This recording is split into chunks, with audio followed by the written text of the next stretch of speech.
देवी प्रपन्नारति हरे प्रसीद प्रसीद मातर जगतोऽखिलस्य प्रसीद विशेषरि पायिविषां तवेश्वरी देवी चराचरस्य। आज 2079 जेठ 6 गते शुक्रबार अहिले साँझको 7:30 बजिरहेको छ र हामी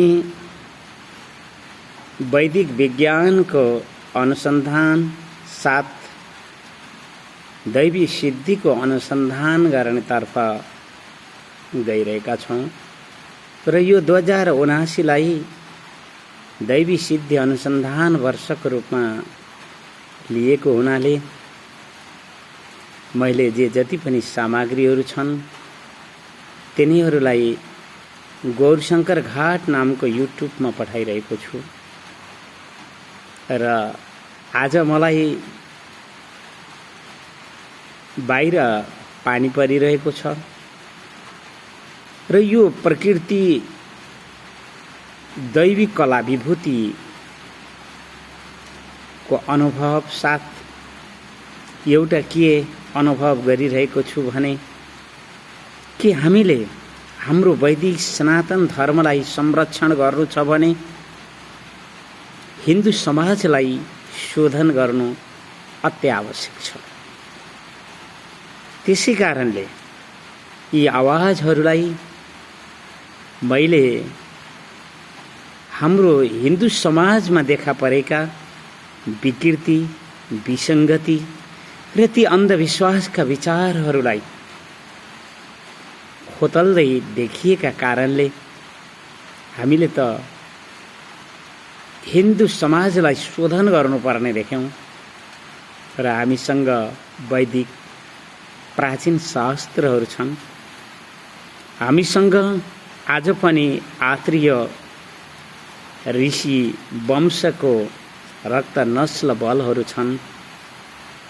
त्यसैले हामीले के अनुभव गरेका छौं भने जसरी पशु र त्यो खाद्यान्नको बीज अनुसन्धान केन्द्रमा बीजको नस्लहरूको विषयमा जुन प्रकारले त्यहाँ हामीले कृषि र पशु विज्ञान प्रतिष्ठानबाट होस् अथवा फलफूल त्यो वन विज्ञानबाट हो जुन प्रकारको हामीले शिक्षा र अनुभवहरू पाइरहेका छौँ त्यस्तै मानव जातिमा पनि वंश नस्लहरू हुँदैनन् त्यस्तो कुरो होइन।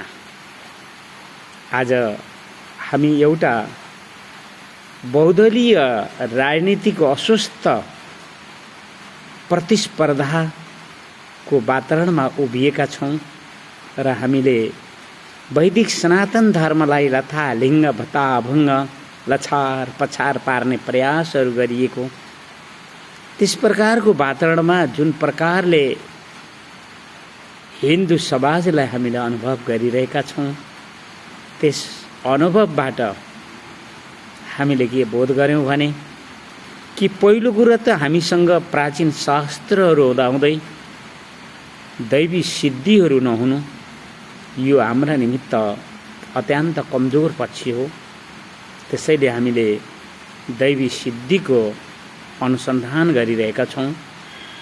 अर्कोतर्फ हाम्रो वैदिक सनातन धर्मलाई अत्यन्त निर्बल बनाउने यथार्थमा कसैले मलाई सोध्नुहुन्छ भने हिन्दू समाज नै हो र त्यो हिन्दू समाजमा देखा परेका अन्धविश्वास र धार्मिक विकृति र विसंगति विचारहरूलाई हामीले शोधन गर्न सकेनौँ भने हाम्रो वैदिक सनातन धर्म संरक्षित हुन सक्दैन। यो हाम्रो चिन्तनको विषय हो र हामीले के चिन्तन गर्यौं भने कि जबसम्म हामीले ब्राह्मणहरूमा रहने ब्राह्मणत्वको संरक्षण गर्नतर्फ लागेनौँ भने, जबसम्म हामीले यो हाम्रो नेपाली हिन्दू समाजलाई शोधन गर्नेतर्फ गएनौँ भने र जबसम्म हामीले हाम्रा यी वैदिक शास्त्रहरूको बलमा दैवी सिद्धिहरू देखाउन पुगेनौँ भने हाम्रो आवाजहरू ती व्यर्थ हुनेछन्, हाम्रा यी गलाहरू व्यर्थ हुनेछन्। हामीले थोत्रा गालाहरू बजाएर अब केही पनि हुनेवाला छैन, किनकि हामी बहुलवादको त्यस बहुदलीय राजनीतिको शासन प्रणालीमा पुगेका छौँ र हामीले यो राष्ट्रको राष्ट्रिय सम्पदा, राष्ट्रिय गौरवका विषयहरूलाई र राष्ट्रलाई समेत आघात हुने गरी यस बहुदलीय राजनीतिको अस्वस्थ प्रतिस्पर्धालाई अनुभव गरिरहेका छौँ। यस्तो समयमा पनि हामीले वैदिक प्राचीन शास्त्रहरूलाई प्राप्त गर्दा गर्दै पनि हामीले दैवी सिद्धिहरू देखाउन सकेनौँ भने हामी अत्यन्त कमजोर र अत्यन्त अशान्त अनि सङ्कटमय त्यस दुर्दशामा पुग्न अवश्यमेव विवश हुनेछौँ। त्यसै कारणले अहिले बाहिर वर्षा भइरहेको छ। यो वर्षा एउटा प्रकृतिको दिव्य कला हो। हाम्रो जीवन पनि एउटा प्रकृतिको जीवन दिव्य दैविक कला सम्पन्न छ। एउटा देवालय तीर्थहरू अग्नि साक्षी राखेर सङ्कल्प बुद्धि पाएको हुनाले मैले प्रकृतिको दैविक कला विभूतिलाई राम्रोसँग बुझ्न पाएको छु र हामीले दैवी सिद्धिहरूको विषयमा अनुसन्धान गर्नका निमित्त उभिन त मलाई मेरा आत्रीय पुर्खाहरूको नस्ल प्रेरणाले नै साथ दिइरहेको छ। एउटा आत्रीय ऋषि कुमार परमहंस भिक्षु तीर्थ हुने नाताले मैले वैदिक प्राचीन शास्त्रहरूका मतहरूमा उभिएर त्यो दैवी सिद्धिहरूको नै मैले अनुसन्धान गर्नुपर्छ भन्ने विचारलाई 2079 गएर अनुभव गरिरहेको छु। मैले त हिन्दू समाजलाई शोधन गर्नका निमित्त उभिनुपर्छ भन्ने विचारमा मैले जुन प्रकारले देवालय र तीर्थहरूमा विघ्न बाधा पार्ने दुष्ट मूर्ख र घमण्डीहरूको जुन आजको परिस्थिति र वातावरणहरू अनुभव गरिरहेको छु, म त्यसबाट एउटा हिन्दू समाजदेखि निकै घृणित पनि छु र म घृणाको दृष्टिले पनि देखिरहेको छु, किनकि मलाई वैदिक सनातन धर्मप्रति आस्था र निष्ठा छ। तर यस प्रकारको जुन आज देखिएको विकृति र विसङ्गति र त्यो अन्धविश्वासमा आधारित अनि बहुदलीय राजनीतिले लछार पछार पारिएको हिन्दू समाजलाई हामीले शोधन गर्न सकेनौँ भने यो राष्ट्रको निमित्त त अत्यन्त घातक छँदैछ। हामी वैदिक सनातन धर्मलाई जुन सत्य रूपमा पाइरहेका छौँ, जुन शास्त्रहरू हाम्रा ऋषिहरूले अनुभव गरिएका ती विचार सङ्ग्रहहरू हामीले पनि अनुसन्धान गरेर ती सत्यतालाई अनुभव गरिरहेकै छौँ र हामीलाई जुन प्रकारको यो हिन्दू समाजमा सङ्ख्याको रूपमा त हामीले बहुल माखाहरू समान देख्यौँ, तर जनशक्तिको दृष्टिमा हिन्दू समाज अत्यन्त दुर्दशा र पतनतिर गइरहेको हामीले अनुभव गरिरहेका छौँ र यो सधैँ रहने त छैन, किनकि हामीले दैवी सिद्धिका साथमा यो गोर्खा राज्य नेपाल वेदको उर्वर भूमि हो, हिमालयको काखमा अवस्थित छ, पहाड र तराईहरूले सुसज्जित छ र यहाँ त्यस्ता आत्रीयहरू पनि छन् जसले वैदिक शास्त्रलाई साथमा लिएर दैवी सिद्धिको अनुभव गर्दै दुष्ट मूर्ख र घमण्डी जे जति पनि हाम्रो समाजमा देखा पर्नेछन् तिनीहरूलाई पूर्वको प्राचीन इतिहास कालमा जस्तै जबसम्म हामीले नष्ट पार्ने दैवी सिद्धिहरू प्राप्त गर्दैनौँ त्यति बेलासम्म त हामीले अनुभव गरेको विषय हो कि न त यो राष्ट्रको अस्तित्व नै रहन सक्छ, न त हाम्रो हिन्दू समाजद्वारा वैदिक सनातन धर्मलाई संरक्षण नै गर्न सक्छन्। त्यसैले हाम्रो हर प्रयास चल्दैछ कि सबभन्दा पहिले हामीले हिन्दू समाजलाई शोधन गर्नुपर्छ। ब्राह्मणहरूमा ब्राह्मणत्वको संरक्षणका निमित्त हामी हर प्रयासबाट उठ्नुपर्छ।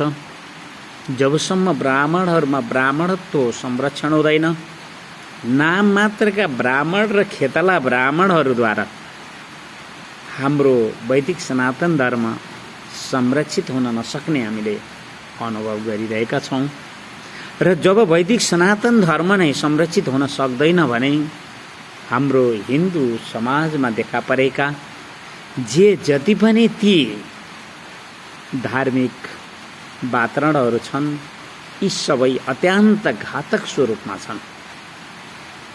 र एकातर्फ हाम्रो अगाडि विश्व बजारका ती धार्मिक ठेकदारहरू धनको प्रलोभन साथमा यो गोर्खा राज्य नेपालको राष्ट्रिय गौरवको जुन हिन्दू राज्य थियो त्यसलाई उनीहरूले तहस नहस र दुधमा परेको माखो समान मिल्काइदिएको हामीले अनुभव गरिरहेका छौँ। र हामीले दैवी सिद्धिका साथमा हामी हाम्रो वैदिक सनातन धर्मलाई पुनः स्थापन पनि गर्नेछौँ। यो हाम्रो इतिहासको विषय हो। हामीलाई बहुल ती माखा समान सङ्ख्याले केही पनि काम गर्दैनन्। हामीलाई त मौरी समान जनशक्तिको आवश्यकता छ। त्यो जनशक्तिको खोजी हामी गरिरहेका छौँ। त्यसै जनशक्तिको खोजी गर्नका निमित्त हामीलाई दैवी सिद्धिको आवश्यकता परिरहेको छ। र त्यही दैवी सिद्धि प्राप्तिका निमित्त हामीले 2079लाई दैवी सिद्धि अनुसन्धान वर्षको रूपमा लिइरहेका छौँ। र मलाई विश्वास छ कि श्री बुढी गण्डकी र त्रिशुलीको बेनी सङ्गम यो बेनी दोभान जसलाई गौरी शङ्कर सङ्गम र जहाँ गौरी शङ्कर घाटको नामले हामीले सम्मान दिन पुगेका छौँ, यहाँ एक प्रकारको दैवी ऊर्जाहरू पनि पाइएको छ र अनुभव गर्न सकिन्छ। र हामीले सङ्ख्या बटुल्नेतर्फ लाग्दैनौँ। हामीले त यो राष्ट्रको लागि जनशक्तिको आवश्यकता छ र हामी जनशक्तिको नै खोजी गर्नेछौँ। र हामीले यी वर्षा लिएर आउने ती सूर्याग्नि नामका इन्द्रलाई पुकारिरहेका छौँ। हामीले ती देवता अग्नि, ती देवता सूर्य, ती देवता चन्द्र, ती देवता प्राण आत्मा अनि ती जलवायु, पृथ्वी माता, आकाश, यी सबै हाम्रा दैवी सिद्धि दैवी कलाहरूका कारण शक्तिहरू हुन्। यिनीहरूको स्तुति गरिरहेका छौँ। र त मैले यी आवाजहरू तपाईँहरू सामु पुर्याइरहेको छु। तपाईँले प्राचीन इतिहास बोकेको त्यो वैदिक शास्त्रलाई एकपटक अनुभव गरिदिनुहोस्। तपाईँ आजको बहुदलीय अस्वस्थ राजनीतिको प्रतिस्पर्धाबाट बाहिर निस्कनुहोस्।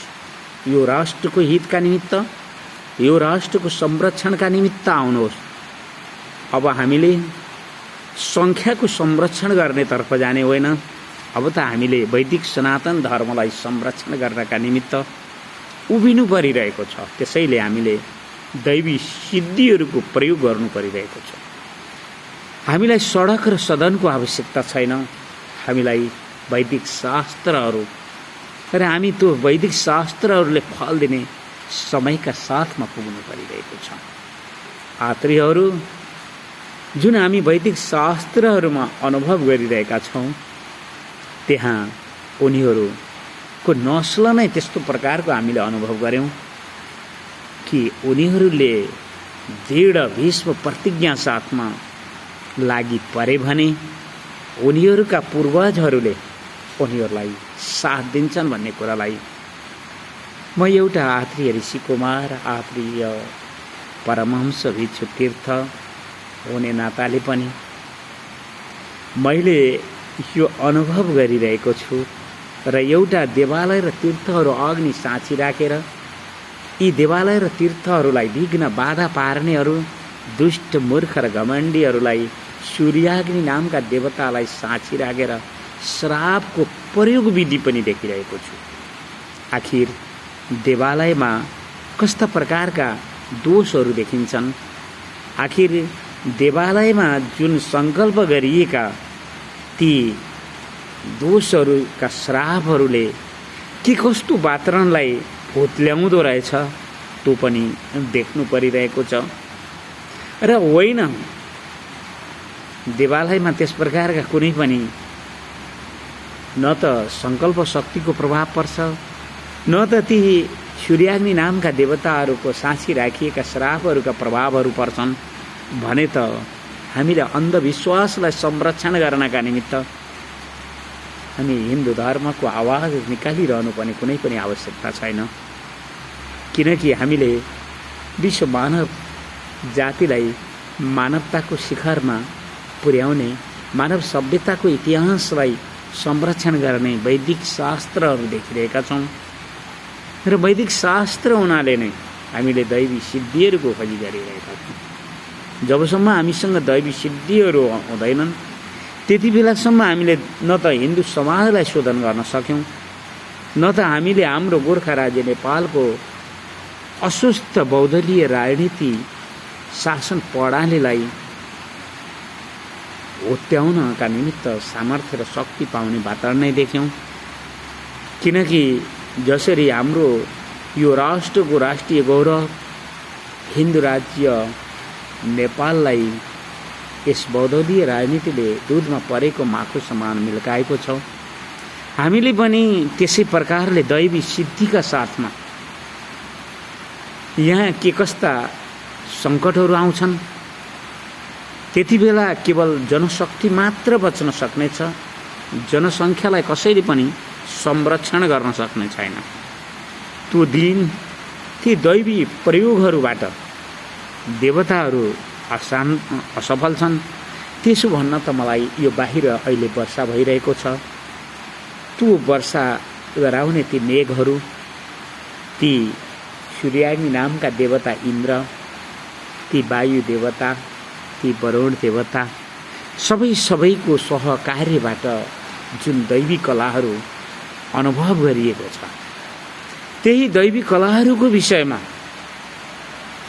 अनुभव दिन सामर्थ्य यी वैदिक शास्त्रहरू, प्राचीन वैदिक शास्त्रहरू मैले जीवन निकै लामो समयसम्म एउटा मागन्ते भिखारीको बाटोमा उभिएको हुनाले यी आवाजहरू तपाईँसम्म पुर्याउन सकिरहेको छु।